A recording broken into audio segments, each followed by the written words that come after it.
이번엔 정말 이제 코앞에 전당대회를 두고 있는 민주당 얘기를 좀 해보겠습니다. 이른바 이재명 사당화 논란 일고 있죠. 그래서인지 당헌 개정에 제동이 걸렸습니다. 민주당 비대위가 추진했던 당헌 개정안의 핵심은 크게 두 가지인데요. 어떤 내용이냐면 일단 전국 대의원 대회 의결보다 권리당원 전원 투표를 우선한다. 조항 신설안 건 통과됐는데 부결됐죠. 과반 미달로.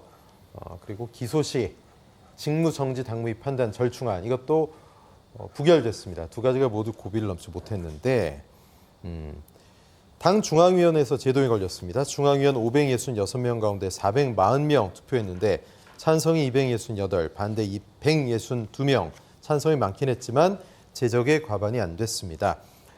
자, 지금 권리당원 전원투표 조항 신설 이것 때문에 사실상 미달됐다 이렇게 얘기해도 과언이 아닌데 김대현 평론가 어떻게 보십니까? 글쎄요, 제 생각에 좀 다른데 네. 지금 이재명 당대표 후보, 그러니까 어차피 이재명이 당대표가 될 것이다라고 네네. 하는 분위기가 파다한 상황에서 결국 이재명을 위한 당원 당규의 개정 이것에 대해서 일정 정도 반감 그리고 그것은 좀 저지해야 할 저지선 중에 하나다라고 바라보는 예. 그런 어떤 중론들이 좀 모아진 부분이 없지 않아 있다 이렇게 보고요. 네. 그리고 이제 물론 권리당원 전원투표라고 하는 조항, 이 조항은 사실은 그동안 전통적으로 민주당을 지켜왔던, 그러니까 민주당의 정말 오래된 어떤 거목들, 뿌리 역할을 해왔던 분들 입장에서 본다 그러면 그동안에 지켜왔던 사실은 노력과 그 대가로 지금 얻어져 있는 어떤 기득권이랄까 이런 부분들을 다 내놓아야 하는 그런 상황에 직면한 거 아니겠습니까? 그렇죠. 그렇다 보니까 아무래도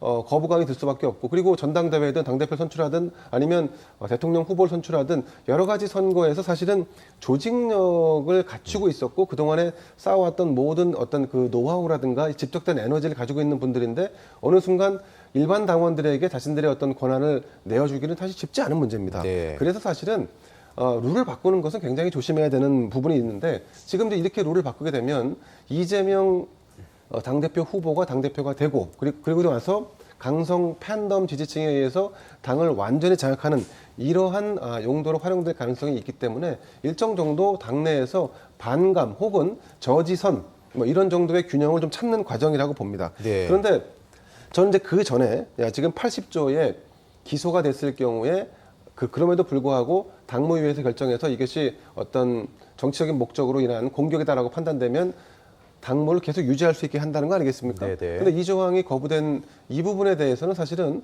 이낙연 당대표 후보든 아니면 이낙연 당대표를 돕거나 지지하고 있는 세력들이 한번 곱씹어 볼 만한 대목이라고 보는 예. 것이 어쨌든 당이 누군가를 위해서 일사불란하게 움직이는 거는 우리 정치에서는 피할 수 없는 현실인 것은 분명한 사실이지만 하지만 뭔가 목적을 가지고 움직인다라는 것이 일반 대중들에게 사실 소구력을 갖는 이 타이밍에 이걸 계속해서 밀어붙이고 안 됐는데 또 밀어붙여 될 네. 때까지 하자 이것은 과도하다 그런 점에서는 한번 되돌아볼 필요가 있지 않나 생각이 듭니다. 그렇군요. 이번 그 부결이 당무위까지 거치고 안건이 부결된 게 민주당 출범 이래 처음입니다. 강성 당원들의 전폭적인 지지를 받고 있는 당대표 이재명 거의 확정적인데 이거에 대한 견제 심리가 좀 일정 부분 작용했다 이런 의미로도 해석이 되는데 박 교수님 어떻게 보세요? 저는 그런 점에서 민주당이 지난번 그 80조 1항 네. 이 개정 또는 폐지 이 부분이 결국은 당원들의 반발로 폐지가 아닌 네. 이제 80조 3항 개정으로 바뀐 거 예. 그런 사건이 한 번 있었고 또 이번에 14조인가요? 이 전당원 투표제 여기에 네네. 대해서 이제 물론 묶어서 올라갔기 때문에 묶어서 부결된 거지만 사실상 저는 14조 이 부분은 잘못했다고 봐요. 좀 그런 점에서 민주당이 이번 두 번 사건을 통해서 균형감 있는 정당이구나. 네. 조직에서 결정한다고 당대표 결정한다고 간쓸게 빼주고 눈치 보는 정당은 아니구나. 오히려 건강하다는 증거다. 그런 점에 예. 있어서는 뭐 당내 민주주의가 살아있다 이런 네. 평가를 하고 싶고요.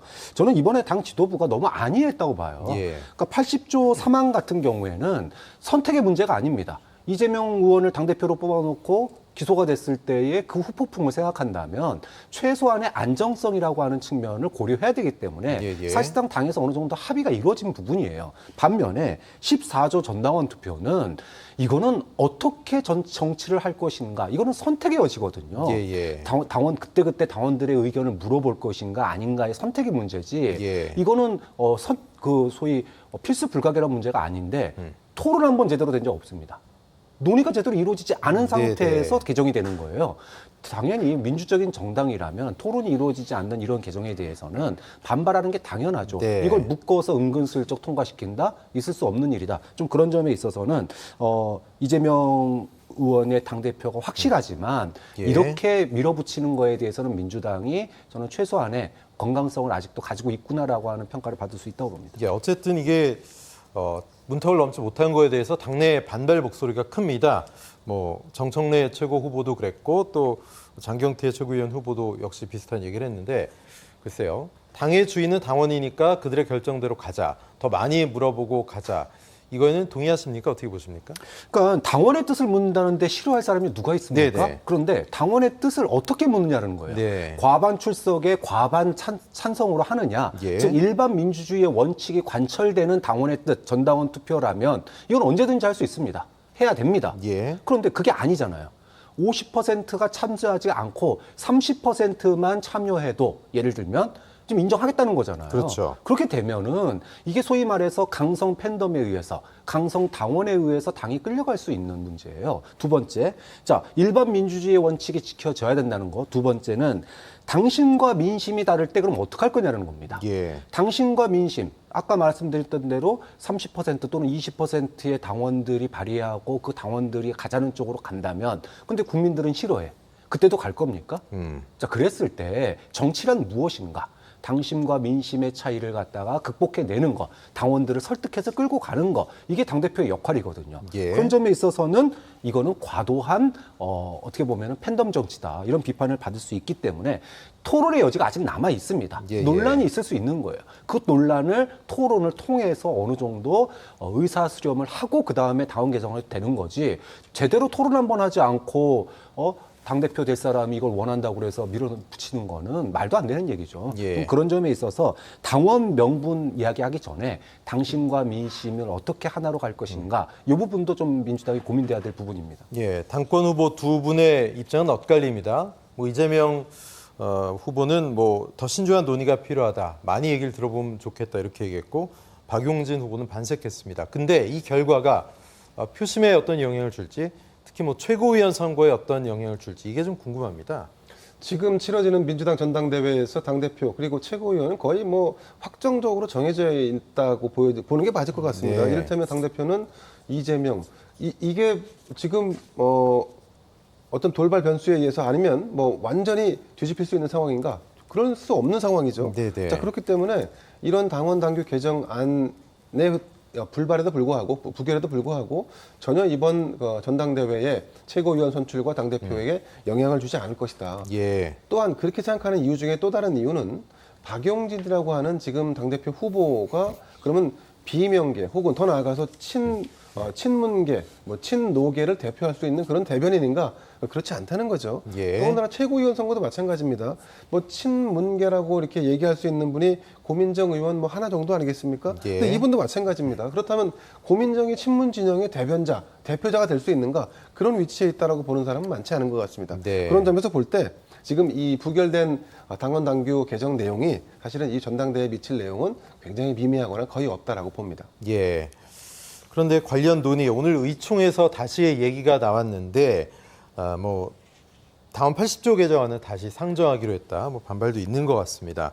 경론이 예상이 됐는데 생각보다는 좀 잠잠했다 그래요, 박 교수님. 아까도 말씀드렸다시피 80조 개정은요. 예. 어느 정도의 합의가 이루어진 상황이에요. 절충안입니다. 네. 그러니까 만약이라고 하는 상황. 이재명 당대표가 된 지 얼마 안 돼서 기소가 됐고 예. 이것으로 인해서 지도부의 공백 상태나 또는 직무정지가 된다면 그 혼란상은 지금의 국민의힘의 혼란상과 비견될 상황이거든요. 예. 그렇기 때문에 그것에 대비한 어떤 시스템적인 보완이라는 측면에서 또 중앙위원들이 이번에 부결시켰기 때문에 네. 이것이 또 부결된다?